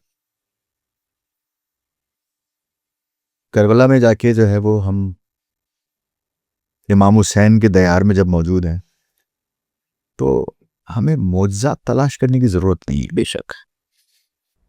और देखिए वहाँ पे अजीब व गरीब वाक़यात तो यकीनन होते ही हैं, और कई वाक़यात हैं ऐसे गो कि आप हैरान रह जाते हैं कि भाई ये क्या हुआ, ये कैसे हो गया। और उसमें कई लोगों ने बताया, ख़ुद हमारे साथ भी ऐसा हुआ, कुछ वाक़यात ऐसे हुए कि यानी कि अभी मैं जैसे अभी 10 मुहर्रम की बात है कि गर्मी करबला में बेतहाशा गर्मी। बहुत गर्मी, 48 डिग्री टेम्परेचर 51 को रीच किया था। तकरीबन ना, आशूर पे तो बहुत गर्मी थी। तो खैर बहरहाल हम अमूमन ये होता है करबला मोहल्ला में, मैं जब करबला आता हूँ तो फिर मैं नहीं पहनता। तो आशूर का दिन था, मैं निकला, हमारे दोस्त हैं, उन्होंने कहा कि चलें बनी तवारिश का काफ़िला आ रहा है। अच्छा, उसकी मेरी एक वीडियो भी मौजूद है जो मैंने अपने इंस्टाग्राम पे और उस पर यूट्यूब पे भी अपलोड की, शॉर्ट की सूरत में मैंने स्टोरी बताई थी कि इस तरह से हुआ है आज मेरे साथ। अच्छा, वाक़या कुछ ऐसा हुआ, 1:30 बजे मुझे उनका फ़ोन आया आशूर के दिन कि आगा आप किधर है? मैंने कहा मैं इधर होटल में हूँ, तो चलें बनी तवारिश के काफ़िले में चलते हैं। तो मैं जब नीचे उतरा तो उन्होंने मेरी चप्पल पैर की तरफ देखा, उन्होंने कहा आगा गर्मी बहुत है, चप्पल पहनने आ। ज़ाहिर है वो सड़क है, थोड़ा फासला तो है ना वहाँ से, अगर होटल से और शार अल खमी से आप निकल के फिर वो मौला अब्बास का हरम आता है, हरम, फिर फिर उसके वो बाद बैनुल फिर बैनुल हरमैन। हरमैन आता है, फिर मौला हुसैन का हरम आता है। और बनी तवारिज का जो काफिला है वो बाब क़िबला इमाम हुसैन के हरम से दाखिल होते हुए बैनुल हरमैन में आता है, फिर मौला अब्बास के हरम से, फिर शार अल क़मी से या दीगर रास्तों से बाहर निकलता है। अब हमें जाना भी बाब क़िबला इमाम हुसैन के पास से था। अच्छा, उन्होंने पैर देखे मेरे, कहने लगे भाई चप्पल पहन ले, गर्मी बहुत है। तो मैंने कहा यार उतर गए, अच्छा चलते हैं। तो मैं जब चला तो वहाँ पे सड़क पे पेवर लगे हुए थे कफ़े अब्बास के पास। तो जैसे ही मैं उस जगह पे आया तो मेरे पैर शदीद तौर पर जल गए। मतलब इतनी गर्मी थी कि पैर मेरे जल गए और मुझसे चला ना जाए। तो उन्होंने फिर कहा कि ये अब कैसे पहुँचेंगे वहाँ पे। मैंने कहा यार अब कैसे पहुँचेंगे, अब तो खैर बहरहाल स्लो स्लो करके पहुँचते हैं। बहरहाल मैंने, अब उन्होंने क्या किया कि मैं फिर एक जगह बैठ गया, तो उन्होंने नीचे गत्ता लगा दिया और ऊपर शॉपर पहना दिए। फिर एक साहब आए, वो इराकी था, उसने हाल देखा मेरा, उसने कहा कि मैं मोहल्ले को मोजे वोजे नहीं कहता। आशूर के दिन सब दुकानें बंद होती हैं, कहाँ से मोजे आएंगे। वो बेचारा गया वहाँ से, वो ढूंढता हुआ इधर उधर करके काफ़ी देर बाद आया। उसने कहा नहीं मिले तुम, ये 5,000 इराकी रख लो, ये तुम मोजे ले लेना। अब अपनी ज़बान में उसने बोला। तो मैंने कहा नहीं नहीं भाई हमारे पास जाहिर सी बात है, मतलब वो भाई पैसे वैसे। मैंने कहा नहीं नहीं भाई हमें कुछ नहीं चाहिए। कह रहे नहीं नहीं नहीं नहीं, उसने ज़बरदस्ती करके पैसे देने लगा कि 5,000 ले लो और ये तुम ये मोजे पहनना। तो हमने बहरहाल बहुत मना किया, हमने दिखाया कि भाई हमारे पास पैसे मौजूद हैं, हमें कोई ज़रूरत नहीं, शय नहीं। खैर उसने ज़बरदस्ती ऊपर ला दिया। हम आगे चले, वो वही थे शॉपर और नीचे गत्ता। यानी मैं, अच्छा मेरे जहन में ये बात भी थी कि मेरी वजह से इन लोगों की बेचारों की ज़ियारत रह जाएगी। तो मैंने वो चाहते न चाहते वो मैंने पहन लिया था। अब में हम जब उस असना में, वो बीच में पानी भी पड़ा हुआ था, वो सब करते हुए मिट्टी पत्थर और फिर वो होते हुए जब बैनुल हरमैन के करीब पहुँचे तो हमें आगे जाना था। अब मुझे उसमें, मैं उस गत्ते के उसमें चल नहीं पा रहा था। तो इस असना में एक शख्स आया, वो इराकी लिबास पहना हुआ था। उसने अपनी जेब से सफ़ेद रंग के नए मोजे निकाले और उसने यूं करके हाथ में उड़ा कि ये पहनो। तो मैं कोने पे जाके, अब मैं और वो जो हमारे साथ डॉक्टर हैदर थे वो हैरान है, ये क्या हुआ अचानक। तो ना किसी ने मांगा ना मांगा मैंने उनसे, ना कोई ऐसी चीज़। मैं बस ना रश, कोई ऐसा थोड़ी है कि ज़ैगा अब्बास की क्या हैसियत है इतने मजमे में, बिल्कुल जाहिर सी बात है। और वो कहाँ से नुमाया हो रहा है कि भाई उसको पता है कि भाई ये इसको चलने में मुश्किल हो रही है। इतने लाखों के मजमे में वो शख्स घूमता हुआ मेरे पास आया। उसने मुझे सफ़ेद जोड़ी मोजे की, सफ़ेद रंग के, उसने मुझे दिए और ये पहन लो। ये कैसे हो गया? मतलब आप ये सोचिए कि ये कैसे मुमकिन है कि इतने मजमे में एक उस बंदे के साथ, जिसको हज़ारों के मजमे में एक बंदे के पैर में कुछ मसला हो रहा है, वो चल नहीं पा रहा, तो वो घूम के आया उसी के पास और उसने जोड़ी उसी को मोजा दिया और फिर चला गया। अच्छा, तो ये सब कैसे मुमकिन हो गया? मतलब ये हम सब जो है, जब हम ये सब अजायबात देख रहे होते हैं, जैसे हम पढ़ते हैं ना, नादे अली पढ़ते हैं, नादे अली अली इन मजहर अल जाए, कि मजहर अल जाए। तो ये नज़र आता है करबला मोहल्ला में, जब इतने अजायबात जो जो इंसानी अक्ल जिसको एक्सेप्ट नहीं करती इतनी आसानी से कि ये कैसे हो गया, आप मशहद में या करबला में। अब जैसे मैंने कई लोगों को ऐसा देखा कि मशहद मुक़द्दस में सेहतियाब हो, बिल्कुल ऐसे ये नहीं कि उसने अपने आप को जाली से बांधा और वो लाइलाज जो है वो लाइलाज पर ठीक हो हर जाता ठीक हो जाता है। बिल्कुल ऐसे अच्छा, अकीदे मेरे साथ तो खुद एक मतलब आप सिर्फ करबला की ज़मीन में नहीं, मैं इनके नामों में वो असर है नफ़ी भाई, कि ऐसा असर है इनके पाक और मुक़द्दस नामों में, इन हस्तियों के, कि जो परवरदिगार की बारगाह में ये वसीले रद्द नहीं होते। बिल्कुल ऐसे। इतनी मुक़द्दस हस्तियाँ हैं। बल्कि मैं तो आपको एक वाक़या सुनाऊंगा, मेरे साथ तो ये वाक़या हुआ था और मैं करबला में भी नहीं था। मतलब हमें अजायबात, मज़रुल अजायबात, वो उसका मुशाहिदा करने के लिए हमें सिर्फ करबला मोहल्ला जाने की ज़रूरत नहीं है। हम अपने शहरों में, अपने घर में भी ये सब देख सकते हैं कि जो रोज़मर्रा के मामूल में ये ज़िंदगी का हिस्सा है। यानी कि मेरे साथ एक वाक़या हुआ, मैं लाहौर में था 2 से 3 बरस पहले गालिबन। तो एक लड़के के साथ वो ये था, रमज़ान के दिन थे, रमज़ानुल मुबारक के। तो एक लड़के एक गाड़ी मोटरसाइकिल से गिर के एक्सीडेंट हुआ था, अली शेर नाम है उस बच्चे का, और वो कोमा में चला गया। अब इस असना में मैं वहीं था, तो मेरी बहन उनके घर पे मैं ठहरा था, इफ्तार के बाद हम बैठे थे, तो उन्होंने कहा कि भाई वो उसकी तबीयत बहुत ख़राब है अली शेर की, तो आप जो है वो आके कुछ पढ़ दें वो कुछ तो मैं गया, तो वो उन्होंने मौला अब्बास के हरम का परचम रखा हुआ था, उन्होंने उससे कबल जो है मुअज्जा पढ़ा था और वो परचम रखा था। उसके बाद वहाँ पर वीडियो कॉल पे उस यानी कि हॉस्पिटल से, उसके सीसीयू से, गालिबन उसको आईसीयू में था, उसको कमरे से उसकी वालदा ने या किसी रिश्तेदार ने वीडियो कॉल पे लिया हुआ था। तो मेरे हाथ में मोबाइल आया, तो मैंने वो मोबाइल देखते देखते, अब वो मैंने उन दिनों में एक मुनाजात पढ़ी थी मौला अब्बास की, तो मैंने वो पढ़ी। 2 शेर पढ़ दे, हाँ है, पढ़ दे 2 शेर पढ़ दे उसके। अच्छा मैं पढ़ देता हूँ। और वो मुनाजात मैंने पढ़ी, मैं उसके किस्से भी आपको बताता हूँ कि मैंने वो मुनाजात पढ़ी, और मैंने मुनाजात पढ़ते पढ़ते मैं आया कि उसके मिसरे ये हैं कि चेहरे से शाहिदी के गम को हटाने वाले, बिगड़ी मेरी ही बना दे सदके में सैयदा के, या बास या बास। और वो शेर, तकदीर ये किसी की दिन अब नहीं दिखाए, बहनों के सामने ना भाई की लाश आए, दुश्मन से मेरे गाजी रखना बचा बचा के, बिगड़ी मेरी बना दे सदक़े में सैयदा के, या बास या बास।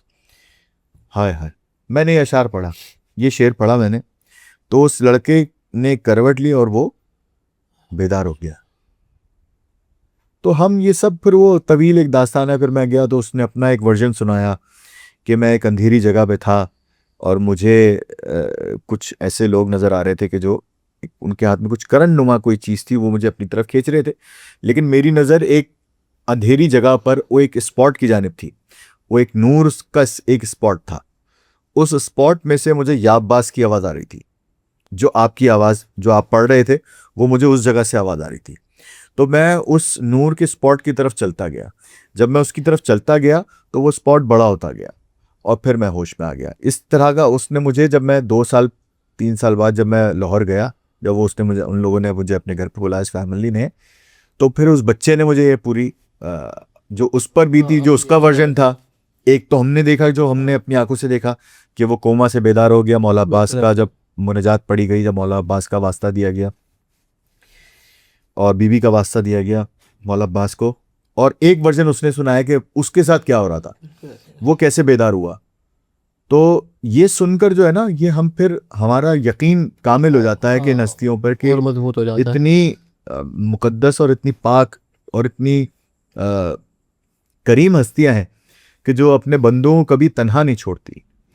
और चाहे वो करबला मोहल्ला हो, चाहे वो मौला अब्बास का रोज़ा हो या मौला हुसैन का रोज़ा हो, यहाँ से लोग शिफा ही पाते हैं, बिल्कुल दुनिया में भी शिफा पाते हैं और आखिरत में भी अगर इनके दर से मुतमस्सिक रहे तो वहाँ पे भी इंशाल्लाह शिफात मिलेगी, अगर इनके दर से जुड़े रहे तो। वफादारी शर्त है।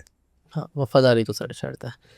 देखो भाई, नॉर्मल डेज में भी आपने ज़ियारतें की हैं बहुत, और मखसूसी पे भी आपने ज़ियारतें की, तो बस एक छोटी सी इसकी हाईलाइट किए, दोनों में क्या डिफरेंस आपने फील किया? अच्छा, जाहिर सी बात है कि देखें, हर अय्याम का, हर दिन का एक अपना एक रंग होता है, बिल्कुल उसका एक असर होता है।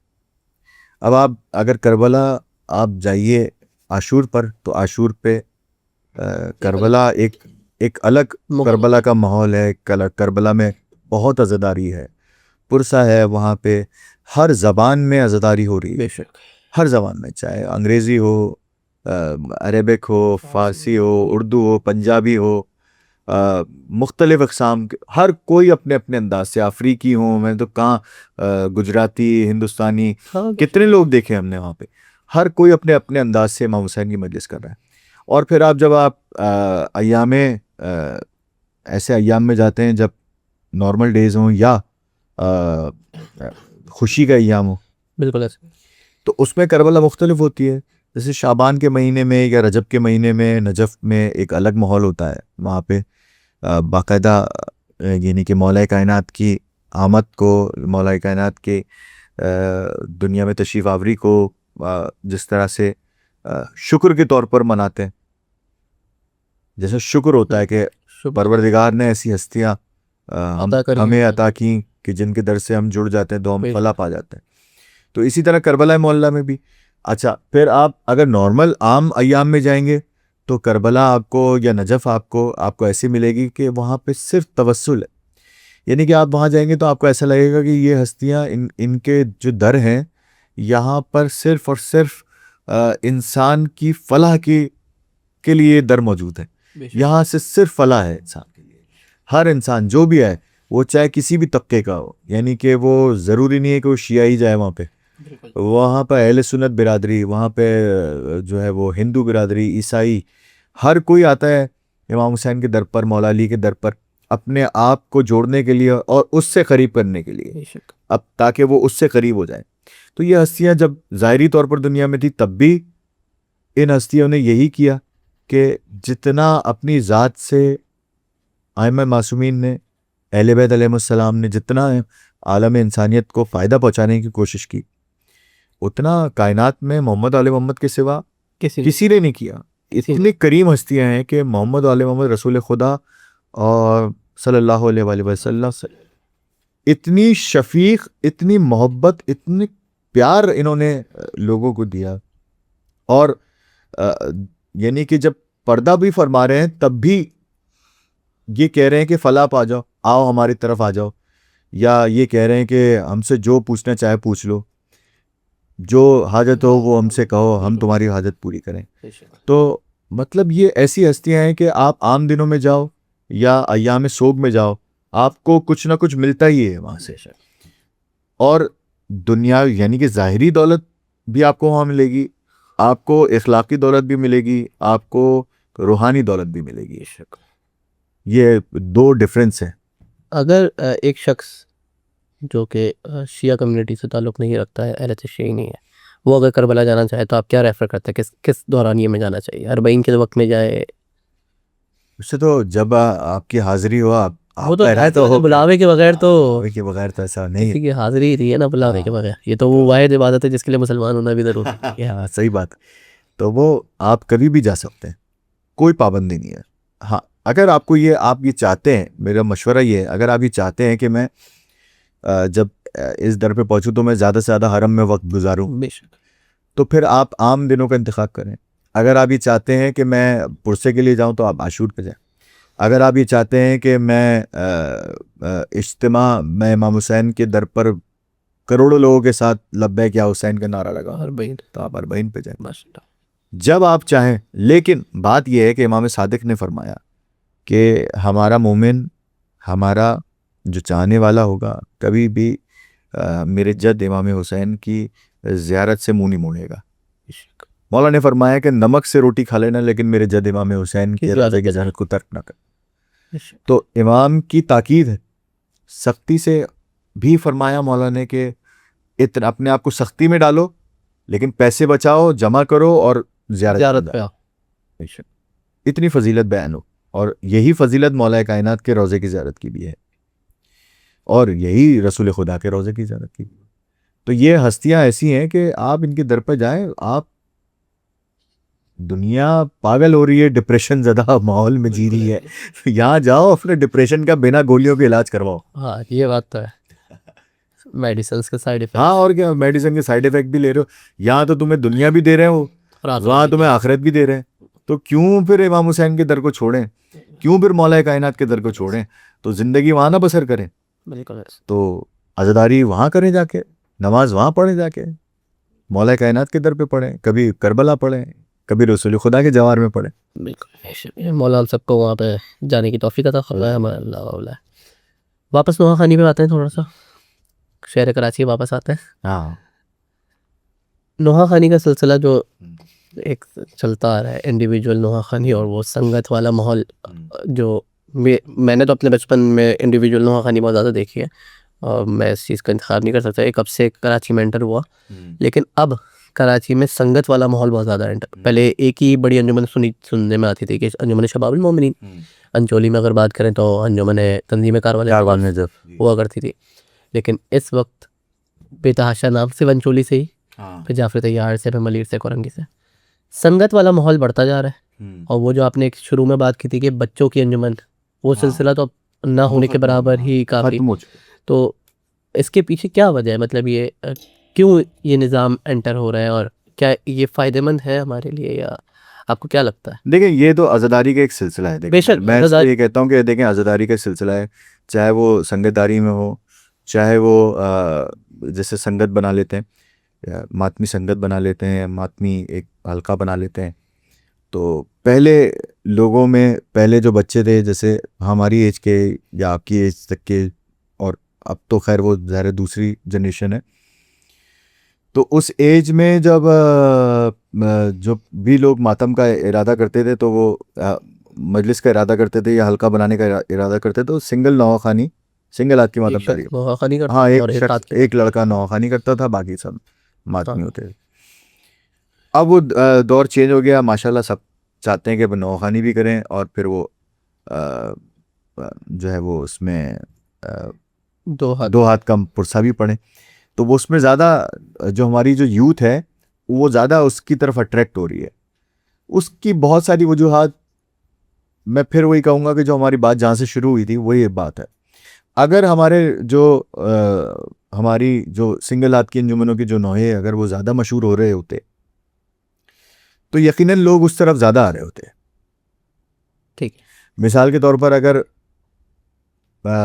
अंजुमने फिदाइल बैत का कोई नौहा मशहूर हो रहा होता तो लोग उसकी तरफ आते। फिर उसी की जेल में कोई उसी तरह के चाहते कि भाई हमने आइडियल इनको बनाया तो हम इन्हीं की तरह नौहा पढ़ेंगे, तो उसी तरफ आते वो। अब क्या हुआ है कि वो संगत एक संगत है और वो 1 घंटे का पुरसा करती है और वो उसके बाद बस वो नज़र होती है और उसके बाद घर चले जाते हैं, नज़र बात है। हाँ, तो अब वो खैर फिर वो जाहिर सी बात है कि पहले के वो ये होता है सिंगल आके वो सारी रात शबेदारियाँ हैं उसमें जा रहे हैं, तो कुछ वालिदैन भी थोड़ा सा रिजर्व हो गए थे कि भाई बच्चा सारी रात उसमें जा रहा है, फिर वो सुबह आ रहा है और फिर उसकी तालीम पर हर्ज पड़ रहा है। तो ये हम इन चीज़ों को बैलेंस नहीं कर सके। हमारे जो लोग जो है ना बुज़ुर्ग, यानी कि बुज़ुर्ग मतलब ये कि सन 2000 के बाद से हम इन चीज़ों को मैनेज नहीं कर सके। बिगाड़ 90s में शुरू हो गया था गालिबन, शायद अगर मैं गलत नहीं हूँ तो लेकिन जो 2000 के बाद से हम इन चीज़ों को बैलेंस नहीं कर सके, यानी कि उसमें आपस में इंतशार, फिर वो अंजुमनों के आपस में कुछ मामलात, वो फिर शख्सियत पसंदी या अभी कहिए कि वो फिर ना इत्तेफाकी, एक दूसरे पर ट्रस्ट ना होना, ये तो बहुत ज़्यादा हो गया ना कि मैं आप पे भरोसा नहीं करता, आप मुझ पे भरोसा नहीं करते, तो भाई सिलसिला कैसे चलेगा? जब आप मुझ पे भरोसा नहीं करेंगे, मैं आप पे भरोसा नहीं करूँगा, तो एक निज़ाम कैसे चलेगा? बिल्कुल ऐसे। तरजीह हमेशा जो है वो सिस्टम की होनी चाहिए, यानी कि सिस्टम चलना चाहिए। मिसाल के तौर पर आज़ादारी है ना, आज़ादारी एक सिस्टम है। इस सिस्टम को चलाने के लिए हमें दूसरे की कड़वी कसीली बात भी बर्दाश्त करनी पड़ेगी, बहुत बर्दाश्त, तो ठीक है करेंगे, पहले के लोग करते थे। अब ये बर्दाश्त का जो मादा है ना ख़त्म हो चुका है।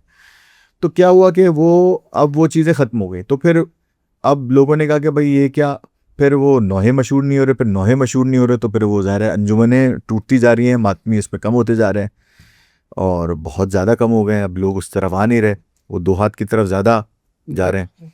बहरहाल वो भी एक पुरसा है, वो भी मातम है, लेकिन हमारा जो रिवायती जो हिंदुस्तान से जो आए हुए जो लोग हैं, जो कराची में जो बुनियादें रखी, जो एक हाथ का मातम करने का जो अंदाज़ है, बल्कि मैं तो अक्सर बहुत सारी चीज़ें करना चाहता हूँ इस मामले में, और मैंने सोच भी रखी है, अपने लोगों से डिस्कस भी किए हैं कि हम एक हाथ की जो मातमदारी है मैं आपको बताऊं, अजीब गरीब बात सुनेंगे आप, कि मैंने लातादाद मातमी हल्के देखे हैं करबला मोहल्ला में, 2 हाथ के।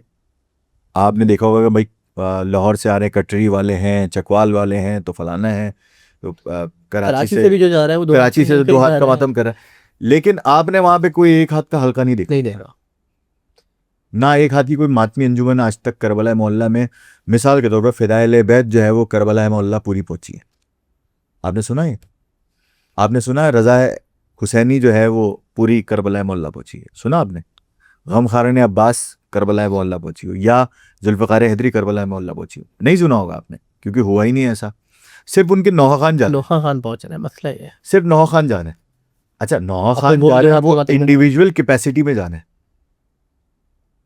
मतलब मैं अगर फिदाइल बैत में नौखानी करता हूँ तो मुझे एक कारवान का एक ग्रुप है, वो मुझे लेके जा रहा है, सही, ठीक है, मैं वहाँ जाके नौखानी कर रहा हूँ। वहाँ पे अपने या दूसरों के नोहे भी, सबके नोहे पड़े जाते हैं वहाँ पे, पंजाब के, इधर उधर के, सब जगह के। तो वो इसी तरह से जितने भी सिंगलात के, जैसे मुजम्मिल रिजवी साहब हैं, वो जाते हैं। अगर सिंगलात के अंजुमन के नौखानों की बात हो रही है, मुजम्मिल रिजवी साहब बहुत जाते हैं माशाल्लाह। सिंगलात के अगर मैं हूँ तो मैं जाता हूँ। गम खान अब्बास के अली अज़दा भाई जाते हैं, भाई बहुत ज्यादा, वो जाते हैं माशाल्लाह। साजिद जाफरी भाई जाते हैं, बहुत ज्यादा जाते हैं साजिद जाफरी, उनको अच्छा। देखा था। और भी बहुत सारे नौखान हैं, मेरा नाम मेरे जहन में नहीं आ रहे, लेकिन सिंगल हाथ की बात कर रहा हूँ, अंजुमनों से वाबस्ता नौखान। वैसे तो बहुत सारे नौखान माशाल्लाह आते जाते हैं वहाँ पे जो अंजुमनों से वाबस्ता नहीं है। तो जब यहाँ पर ये सिलसिला होगा, देखें, चार्म जब पैदा होगा ना किसी भी शय में, 80s के दौर में फिर लेके जाऊंगा कि 80s के दौर में एक सिंगल हाथ की अंजुमन का एक चार्म था। वो चार्म अब 2026 में नहीं है, और वो 2000 से कम होता होता 2026 में बिल्कुल बहुत कम हो गया है, मतलब मादूम हो, बिल्कुल मिनिमम पे आ गया है। तो वो इस 2000 से लेके अब तक के दौर तक काम नहीं किया, कर नहीं पाएगा। उसकी वजह से फिर जनरेशन, जो नेक्स्ट जनरेशन है, अभी जेनजीज हैं या अल्फा है या बीटा है, तो इन जनरेशन में कैसे जाएगा? जब जेनजी उस तरफ नहीं आ रहे तो फिर जनरेशन अल्फा में कैसे जाएगा? बिल्कुल ऐसे, ठीक है, तो फिर जनरेशन अल्फा में नहीं गया तो फिर बीटा में कैसे जाएगा? तो बात यह है ना कि आप मतलब मिसाल के तौर पर आपने कोई हैदरी दायरा देखा है सिंगल हाथ का? मैंने नहीं देखा, है ही नहीं। हाँ, सिर्फ एक लगता है 8 रबीउल को हम लोग करते हैं फिदाइल बैत वाले जो अलविदाई, तो उसमें मुख्तलिफ अंजुमन रज़ा सैनी के भी लोग भी होते हैं, रज़ाकार के भी लोग होते हैं, और अंचोली की तकरीबन तमाम अंजुमनें होती है। बल्कि मुझे तो ये भी बताया कि हम शाह फैसल से, अमरोहा सोसाइटी से भी इस मातमी हल्के में लगने के लिए आते हैं, और माशाल्लाह बहुत अच्छा मातम, वो 1 घंटे की नौखानी होती है तकरीबन। मैं 1 घंटे नौखानी करते हैं माशाल्लाह, बड़ा खूब मातम होता है। वो लगता है कि माशाल्लाह हैदरी दायरा है। हाँ बिल्कुल ऐसे नहीं। तो जब वो अट्रैक्शन पैदा होगी ना, फिर जाके ये अगली नस्ल में मुंतकिल होगा नकी साहब, वरना तो फिर ये चीज़ें और मिनिमाइज होती जाएंगी, और अंजुमन के जिम्मेदारान को इसके ऊपर काम करना चाहिए, जाहिर सी बात है। अच्छा, फिर आप अब जो मैंने जैसे पहले कहा था कि अब दौर ऐसा आ गया है कि नौहा खान आपका वो फिर उसकी शख्सियत के गिर्द सब घूम रहा है, ये बात तो है। ठीक है, तो अब आपको फोकस करना, यानी कि हर दौर का एक तकाजा होता है। जैसे मिसाल के तौर पर मौला कायनात ने फरमाया, ये जो तुम्हारा बच्चा है, ये जो तुम्हारी औलाद है, ये अगले ज़माने का है, इसे तुम अपने ज़माने पर इसकी तरबियत ना करो, इसको अगले ज़माने के दौर के हिसाब से तैयार करो। अब हम क्या कर रहे हैं कि हम 1980 का मॉडल जो है 2026 में इम्प्लीमेंट कर रहे हैं। सही, कैसे मुमकिन है कि वो अप्लाई हो जाए? तो वो कैसे इम्पैक्टफुल होगा? वो नहीं हो सकता। वो उस दौर के लोगों की जहनियत कुछ और थी, इस दौर की जहनियत, अब लोग यहाँ तक आ चुके हैं, इतने मीडियम्स खत्म हो चुके हैं, इलेक्ट्रॉनिक मीडिया खत्म हो चुका है, अब ये सबसे बड़ा मीडियम है, डायरेक्ट अप्रोच है। तो आप जब इस दौर में आ चुके हैं तो आपको इस दौर के हिसाब से काम करना है ना। अब आप 1980 के ब्लैक एंड वाइट टीवी के हिसाब से काम थोड़ी करेंगे। सही बात है। तो आप चेंज करें ना, अपनी प्रायोरिटीज चेंज करें, अपनी स्ट्रैटेजीज चेंज करें, उस हिसाब से काम करेंगे तो फिर बात होगी, वरना तो फिर ये ऐसे और बिल्कुल खत्म हो जाएगा। जब भी कोई चीज़ इम्प्लीमेंट होती है किसी चीज़ के ऊपर, मतलब जैसे कि ये एक तरीक़ाकार आया, आई डोंट नो कि पंजाब से शायद पंजाबी तरीका था 2 हाथ का मातमदारी और जो इम्प्लीमेंट हुआ है वो अपने साथ एक माहौल लेके आता है। आपको क्या लगता है कि इस माहौल का क्या तासुर है हमारी जनरेशन के ऊपर? नहीं, देखें, हर अज़ादारी का जो है ना वो एक करबला मैं आज़ादारी के पॉइंट ऑफ व्यू से बात नहीं कर रहा, सॉरी, मैं आपको अच्छा माहौल के तासुर से बात कर रहा हूँ कि जब एक तरीका आया उस तरीके पे इम्प्लीमेंट कर रहा है, आज़ादारी हर शख्स करे और 2 हाथ की मातमदारी बेशक आज़ादारी है ज़रूर, और मैं बिल्कुल इस चीज़ को एतराज़ नहीं करता, लेकिन वो अपने साथ एक माहौल लेके आया। उस माहौल के बारे में क्या, मतलब ज़ाहिर सी बात है उसमें बहुत सारी चीज़ें अच्छी भी हैं बुरी भी हैं। मातमदारी के बाद में लड़कों का बैठना, फिर वो चीज़ें पेरेंट्स ने इस चीज़ से तो रोक लिया कि रात भर आज़ादारी के लिए बाहर नहीं जा रहे, लेकिन वो उसके बाद भी रात भर ही बाहर है। हाँ बिल्कुल ऐसा ही है। वो जो बाद में आगे जो चौकड़ियाँ लगना और वो परेशान होना, देखिए ये बात तो सही है। देखें, एक जो चीज़ इंसानी मतलब आप इखलाकियात से कोई भी शय अगर इखलाक से गिरी हुई है तो वो बात सही नहीं है। अगर वो इखलाक के मुताबिक है तो ठीक है, सही बात। ठीक है, आज़ादारी उसको एक्सेप्ट करती है। यानी कि कोई भी चीज़ अगर इंसान बिगाड़ पैदा नहीं कर रही तो ठीक है, अगर बिगाड़ पैदा कर रही है तो फिर उसको चेक लाइट उस पर आ जानी चाहिए। तो फिर हम सबको देखना चाहिए कि वो चेक लाइट उसमें क्या मामला चल रहा है, तो फिर ये देखना पड़ेगा। बिल्कुल। अब चाहे वो 2 हाथ की मातमदारी हो या 1 हाथ की मातमदारी हो, अगर वो मतलब आपको तैयार कर रहा है तो ठीक है। अगर आपको अच्छे यानी कि आपको इमाम हुसैन के मकसद से मौला हुसैन से करीब कर रहा है बिल्कुल तो ठीक है। यानी कि आज़ादारी के फ़ौरन बाद हंसना हंसाना, यार ये अच्छी बात नहीं है। गैदरिंग लगना, हंसी मजाक होना, बहुत कोशिश ये करनी चाहिए कि आप ना करें, क्योंकि मैयत वाले घर में ये सब बिल्कुल ऐसे नहीं हो। ये बात लोग सोच ले तो फिर तो मौला सज्जाद का भी कौन था ना कि अगर मैं सच बता दूं तो तुम हंसना छोड़ दो। हाँ ऐसा ही है, ऐसा ही है, बिल्कुल है। तो ये सारी चीज़ें हैं। अगर अगर आपको डबल हाथ की मातमदारी जो हो रही है इस वक्त, अगर उसमें भी अगर कोई चीज़ें अखलाकियत से गिरी हुई तो उनको उनको देखना चाहिए। कहीं ऐसा ना हो कि फिर ये वाले मामला भी, मैंने एक साहब को कहा था, बल्कि मैंने ताकीदन उनकी मुझे बात बड़ी बुरी लगी थी, और वो माशाल्लाह एक बहुत बड़ी अंजुमन के सालार हैं कराची के। तो मैंने उनसे एक बात की थी, मैंने उनसे कहा कि देखें भाई, बात ये है कि एक ज़माना था कि जब सिंगल हाथ की मातमदारी में लोग जो है वो मतलब वो आपस के जो इस तरह की ऊट पटांग हरकतें जो करते थे, वो कि इसको किसी को भी कुछ कह दिया, मजलिस में जो आ रहा है उसकी तहकीर कर रहे हैं, उसको हिकारत से देख रहे हैं, उसको उल्टे सीधे जुमले बोल रहे हैं। तो मैंने कहा फिर उनका देखें, उनके अंदर से मौला ने कैसी बरकत निकाली है। अब जो आपने जो बात की है, तो भाई हमें ये आज़ादारी बहुत प्यारी है बेशक। और मैं आपसे ये गुजारिश भी करता हूँ कि आप इस तरह के काम ना करें कि जिससे आप से भी जो है वो मौला बरकत उठा लें। क्योंकि जो आज़ादारी में जो आ रहा है, चाहे वो नज़र करने भी आ रहा है, तो वो आपका नहीं, वो इमाम हुसैन का मेहमान। बिल्कुल बेशक ऐसे ही। ठीक है, फर्श अज़ा पर आने वाला आपका मेहमान नहीं है, वो इमाम हुसैन का मेहमान है। तो आपको उसको रिस्पेक्ट देनी पड़ेगी, हर शख्स को रिस्पेक्ट देनी जी। अगर वो इमाम हुसैन के आप अलम को बहुत चूमते हैं, आप ये अज़ादार, ये मौला के बड़े प्यारे, कौन किस रूप में आ रहा है आपको क्या पता? आपको क्या पता। कोई आम आदमी भी अगर आ रहा है, जो मतलब कितनी कितनी रिवायतें मौजूद हैं, लेकिन आप ये देखें कि इमाम हुसैन के फर्श पर आने वाला हर शख्स इमाम हुसैन को बहुत मोहतरम है, जनाब सैयदा को बहुत मोहतरम है, आपको उसकी रिस्पेक्ट करनी होगी। सिंगल हाथ की अंजुमन में भी ये चीज़ें अगर बढ़ना शुरू हो गई, कुछ चीज़ें शऊर उठना शुरू, बेदार होना शुरू हुआ है, इंशाल्लाह वो बढ़ेगा। हम सब मिलके काम करेंगे तो इंशाल्लाह बेहतरी आएगी। तो बस ये है कि आप उस पर काम करें, और 2 हाथ के लिए भी काम करें और 1 हाथ के लिए भी काम करें, तो इंशाल्लाह बात आगे पहुंचेगी।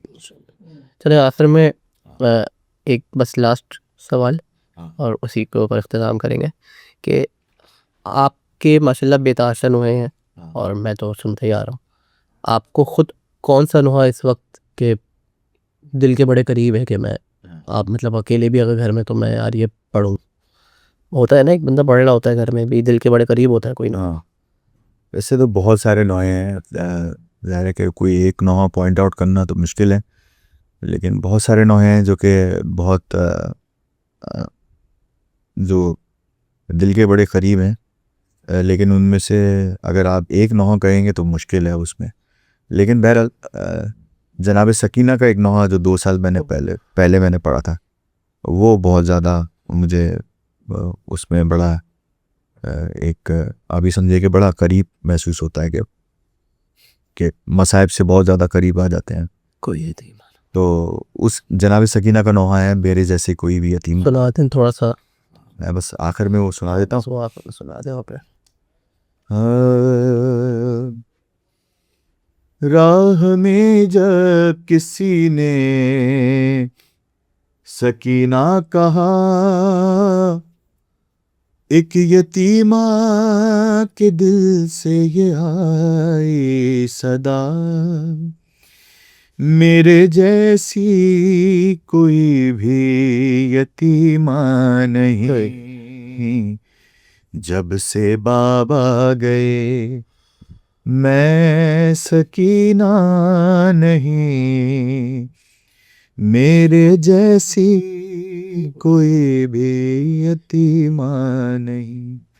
कब कहाँ शिमद ने मुझको मारा नहीं, मेरे जैसी कोई भी यतीमा नहीं, जब से बाबा गए।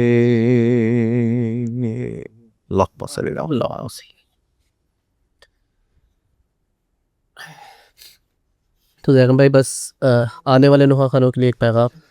हाँ, मैं बिल्कुल बस आने वाले नौहा खान जितने भी हमारे जूनियर्स हैं, जो आने वाले नौहा खान हैं मौला, बस आपसे सिर्फ ये गुजारिश है कि आप बस खुलूस दिल से मौला की बारगाह में अपना अपना हिस्सा डालते रहिए, और आप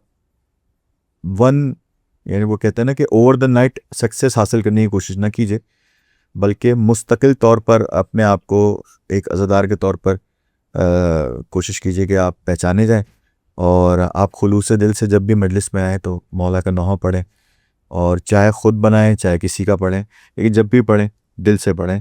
कोशिश करें कि बिल्कुल खालिसतन जनाब सैयदा की रज़ा के लिए नौहा पढ़ा दें। बस ये है हमारा बेटा। माशाल्लाह ज़तारी के लिए काफ़ी मेरे हिसाब से तो काफ़ी अच्छा हमारी ये गुफ्तगू रही। जज़ाकल्लाहु खैर, थैंक यू सो मच। आप लोग भी इसी तरह फॉलो करें ताकि मैं आगे और मखसूस शख्सियतों से और ऐसे नूर मतलब एक ऐसी बात हो सके जो अज़ादारी के लिए और अहले तशय्युह के लिए एक अच्छी साबित हो। तो फॉलो करते रहें। Thank you so much.